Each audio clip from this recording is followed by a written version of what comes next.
Hello everybody, I want to thank you all for clicking on the video. Today I'm going to be covering three very important ways to fish, three different techniques. I'm going to try to cover the bottom of the water column, the middle, and the top. The one I'm probably going to spend the most time on is my favorite way to fish, which is a Texas rig. And I've seen a lot of people talk about the Texas rig and what they use for it. And a lot of people will, but some people don't show how to set the Texas rig up. So that's what I'm going to start with, and then we'll talk a little bit more about it. So this one's probably going to take the most time.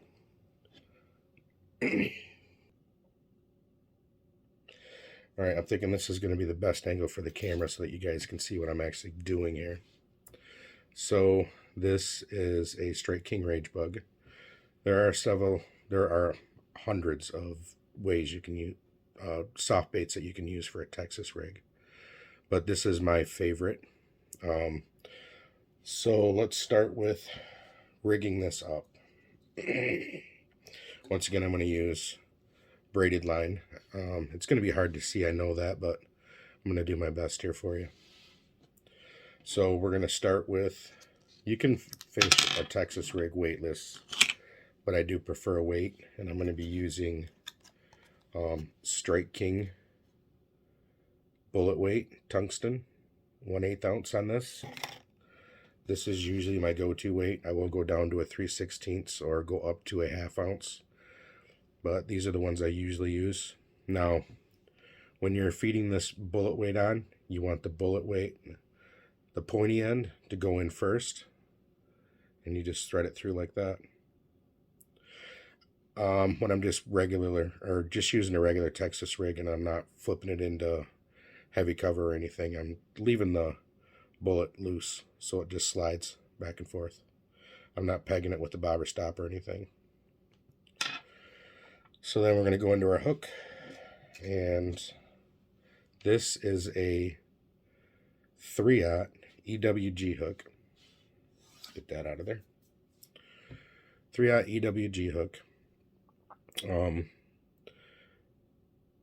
The reason you want to use this hook is because you can rig it up weedless. So this portion right here is the length of this portion right here, and it also comes straight across, so it's going to allow your bait to sit on here flat like that, so that when you have it all rigged up, sorry, it's going to be the other way, so when you have it all rigged up, it'll be straight, and I'll show you when we're done.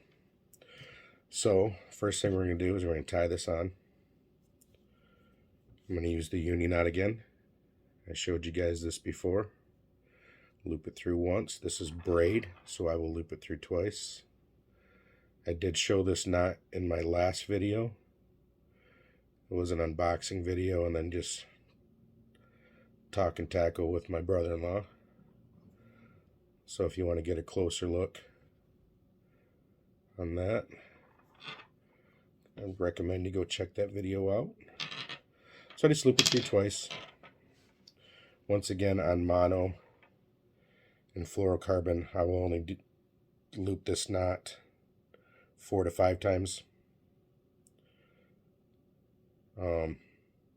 With braid though, I'm going to go 7 to 8. Okay, so bring it in here.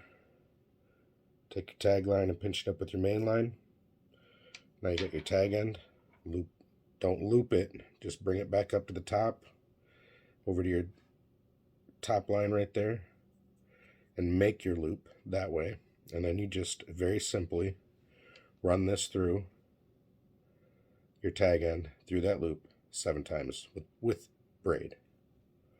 1, 2, 3, 4, 5, 6, 7. And you just pull on that tag end to start moving up. This is where you're going to wet it. Now on braid, sometimes I'll wet it and sometimes I won't. But when I'm using fluorocarbon and monofilament, this knot can tend to burn the line. So what I will do is I will wet the whole line all the way up to the hook. Very good. And then slowly, on braid you're not going to burn, but on mono and fluoro, try to make sure that you're bringing it up nice and slow. And sometimes I'll even wet it right here for mono and fluoro again, just so I don't burn it. Pull that tag end a little tight, then pull your main line, cinch down on it, and there you have the uni knot.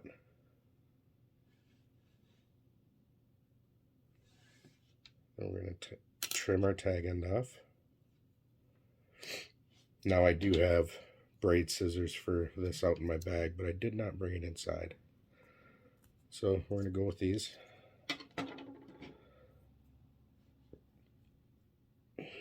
So you're going to have your bullet weight. Cut this line off right here. Okay, a little easier to work with here. So you're going to have your bullet weight. It's going to slide back and forth freely. Remember to take the bullet end of it, the tapered end, point it away from the hook. This flat end right here has got a little groove in it. I don't know if you can see that right there. And that seats right on the hook itself or on the plastic. And now what we're going to do is I'm going to show you how to put this on and make it weedless. So first thing you're going to do is remember, like I said, this right here and this right here. That's what this is. That curve is for right there, where that straight shank right there is for. You don't want to feed it past that for a Texas rig. You want to go right through the center of the bait, right up to about the top of that. And now you want to poke your hook through that bait like that. Then you're going to bring it all the way back around, and you're going to feed it into here, and you're going to give it a twist so that it lays inside of that. And what you're looking for when we're done is that right there. So the next thing you want to do, this was the thing that I had the hardest time with until I watched a video and someone explained it very well. Take your hook and set it against the plastic. And do you see where that hook looks like it's entering the plastic there? Put your finger right there. Pull your plastic back and down like that. And right underneath your finger, right in the center of the bait, push it straight in. And that's where the hook's going to come through. Just like that. So now your bait is straight.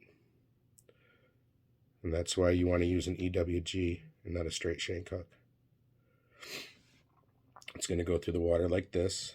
Now, of course, you've got a hook exposed, so you can snag on weeds and stuff, but this is where we're going to Texpose it, they call it, and make it weedless. So you're going to take your hook and take your plastic and pull it back. Pull on your plastic. Pull away from the tip of that hook. Bring your hook just in just a little bit on the inside of that plastic, and then push your plastic back over. Now you're skin hooked into that bait. Your hook's not poking through. And you've got a weedless little Texas rig. The reason I wanted to start with this is because this is something I would use with the weight, obviously, on the bottom. So this is something that's going to go across the bottom, and you're going to just cast it out. Like I said, this will be loose. And let it hit the bottom, and then just slowly drag it across the bottom like that. Or you can give it a couple pops. And this thing is pretty weedless, so you can take it through. You can throw it right into the weeds and stuff and have pretty good success with it. If you put a heavier weight on it and put a bobber stop, you can actually throw it right into the heavy stuff and get it to punch through and just let it go straight to the bottom. And what you're looking for there is a reaction bite. You're not looking to work it through the heavy stuff. It's pretty much just a one cast, let it fall, and then retrieve it and do it again. And what you're hoping for is when this is coming down through the water column and in through those weeds, is that a bass is just sitting in one of those spots and it's going to react to it. It's going to just strike it. But for the most part, I don't do a lot of that. I'm a bank fisherman. But the reason I love to use the Strike King Rage Bug, if you look on the flanges on these things, they have, or on the appendages, I'm sorry, they have a flange on the end of these. And what that does is when you pull this through the water, it kicks these tails back and forth. So as these are going through the water, these things are just moving back and forth like that. So the reason I use such a lightweight is because this allows me to throw this out and let this get to the bottom. But it's also a light enough weight to where if I want to throw it out and just reel it back in, it'll keep it off the top of the water towards the middle of the water column, and I'll just bring it straight back and just let those little appendages in the back and on the sides. These also have flanges on them, by the way. So these will kick as well, and just bring it through almost like a crankbait. And I catch a lot of fish that way. I could talk about the Texas rig all day. It's one of my favorite and one of my most confident baits that I have to use, especially this particular bait right here. But I'm going to try to keep it shorter and just probably stop it there. But when you need something that's a little bit louder, making a little more noise, moving a little bit more water, in the middle of that water column, that's when you're going to want to probably break out something like a square bill. This right here, silent, doesn't have any knockers inside of it, but it's got that rounder body, so this is going to be a lot more erratic wobble as it's going through the water. This is something that you can use to go through the middle if you slow crank it, or you can get right to the bottom, pull it through some weeds, knock it off some rocks, and just make some noise. So my next bait of choice would be something that I just gained my confidence in at the end of last year, and that is a chatterbait. This is a Z-Man chatterbait, and this right here is something that I will use. It's going to go through the water like this. Nope, sorry. It's going to go through the water like this, and this blade is going to catch the water and just kick back and forth. So you're going to feel it on your rod. Your rod tip's just going to do this, and it's going to make a lot of noise. It's going to move a lot of water. This one right here, what I've found is I just cast it out and reel it straight back and just move it. And when I was pairing it up with a Gary Yamamoto Zenko, I didn't. Once I paired it with the Gary Yamamoto Zenko, I started actually catching fish with this thing. I was pairing it up with a couple other things that I think may have been my issue. Like I said, I've used them in the past, but I've never had any luck with them. I didn't catch my first fish till last year. And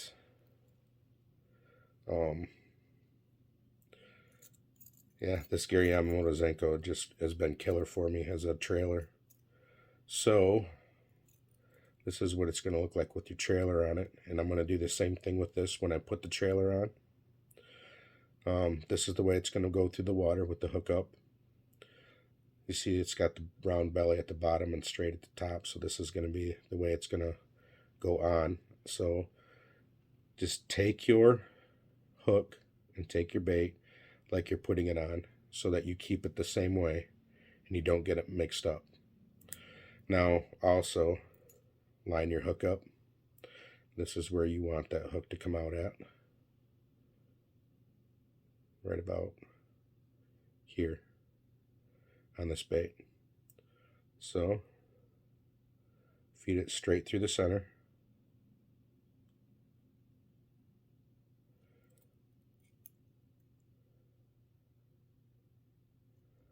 Bring it back through and bring it out right about there.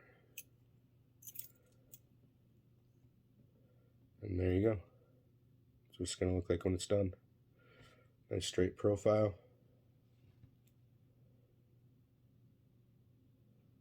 Straight profile.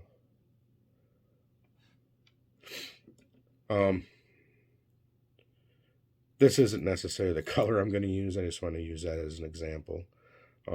This right here, this blade's going to kick pretty heavy. And this little tail right here, it's got those flanges on them as well. And you would think that with the little slits in the sides of these, that when this was going through the water, you'd get a big movement. But you really don't. This thing has a very tight wobble when it's going through the water, which seems to be perfect. And just I think that's the action that I needed when I was trying to catch the fish with my other chatterbaits that I was using. And I was using more of a like a paddle tail type bait like this, and I think that's one of the reasons I wasn't having as much luck. This is something that I think when you slow it down or let it fall, that's where you're going to get your action at. But this Gary Yamamoto was made for chatterbaits, and I can see why, because it just, like I said, it's been a killer bait. All right, next thing we're going to go on to is topwater.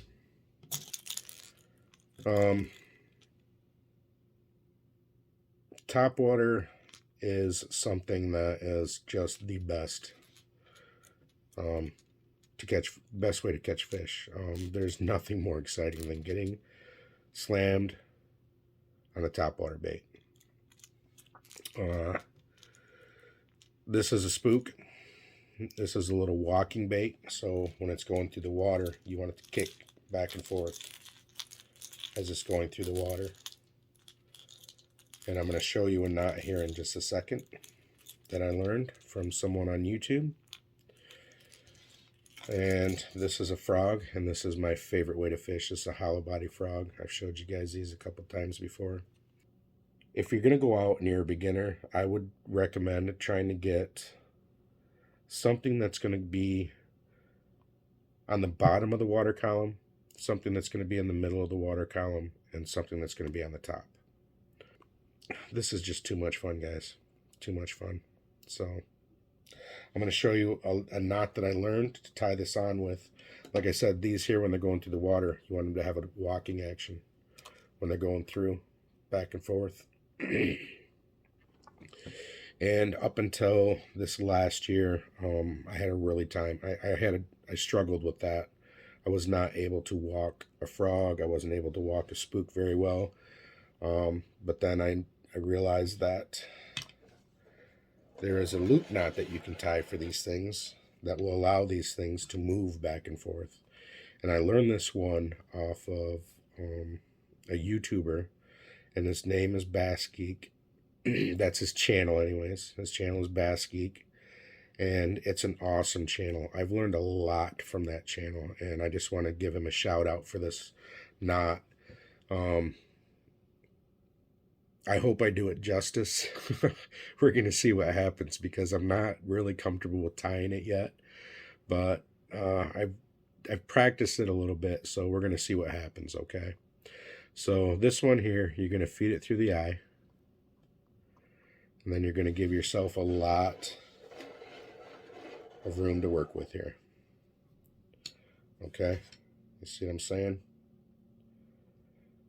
So you're going to pinch this. And then you're going to bring your bait back. I got my tag end all the way down there. And you're going to loop this around your main line and your tag end line 4 times. 1. Keep your fingers pulling this out just a little bit when you're doing that, because you've got to loop this frog back through that loop. 2, 3, 4. Okay, now you want to take this frog and bring it back through that loop. Just like that. Hold on to that loop right here. See, I'm holding it at the bottom. And then what I was doing earlier, and it seemed to work out pretty well, separating this. This is the hardest part I have with this knot, and that is getting this to cinch down where I want it to cinch at. And the way I was doing it earlier, if I can do it, oh sure, now it doesn't want to work. There we go. I put my finger through there. There's a little loop that's going to happen right in front of that eye, and that's where I put my finger through. Keep this held back, and then just start cinching this down, pulling it, pulling it, pulling it. Now start working it back towards your finger, just like that. This is going to be a little long. And then you cinch it down. That's probably a little bit wider than I want it, but like I said, I'm working on it. But this is what you're looking for. That loop in there. Like I said, this is a little bit long, but you get the idea anyways. This is going to allow your bait to move back and forth on that line. And I never really understood how people walk the dog until I used this knot. Like I said, this right here should probably be a little farther down here, probably about like right there. But we'll work on it. What I am going to do though is I'm going to leave a link down below to BassGeeks channel and to this specific video, and I want to thank BassGeek for showing us this. I just want to give credit where credit's due. He's a really awesome dude. I really enjoy watching his videos, and he's, like I said, he's taught me a lot on how to fish and become a better fisherman, which helps me to enjoy myself on the banks a little bit more and to be able to show you guys things like this. So I really appreciate the fact that I really appreciate what he does. I really appreciate what he does on his channel, and I thank him for it. And the other YouTubers like him. Like I said, I just wanted to cover the 3 levels of the water column. Something that's easy to fish and effective. Hopefully you guys got to see a couple of knots and really could see how I tied them. I know it's kind of hard to do something like that and show it on video, but I tried to do the best that I could. But I hope this helps you guys to get out there and catch fish. I've watched a lot of videos and learned from a lot of people on YouTube, and that's kind of what I want to do with this channel. Is somebody's out there looking, they don't know how to do something, they hear somebody say, hey, I'm throwing a Texas rig, you should try it out, and you're like, oh, I don't know how to tie a Texas rig. Hopefully that was helpful, and it will teach you how to do it, because it's a very, very effective way to fish. And it's just a killer. It's been a killer for me. It's my biggest confidence rig to throw is a Texas rig. I'm hoping that the chatterbait is going to jump right up, way up to the top on that this year. So I'll be fishing that a lot more, and you guys will see how that goes, because as soon as the ice melts, I live in Michigan, and we have a lot of ice on the water. As soon as this ice melts, I want to get out there and do some fishing and take you guys along with me. So, you guys have a good one. Once again, thank you for tuning in to this channel. If you like what you see, please subscribe. Leave a comment. Let me know what else you want to see. If you have anything to add that I missed, please leave that in the comments too, just to help out anybody that's looking for, help. And also hit the bell notification so that when I release new videos, you'll be notified. And we'll see you guys on the banks. Have a good one.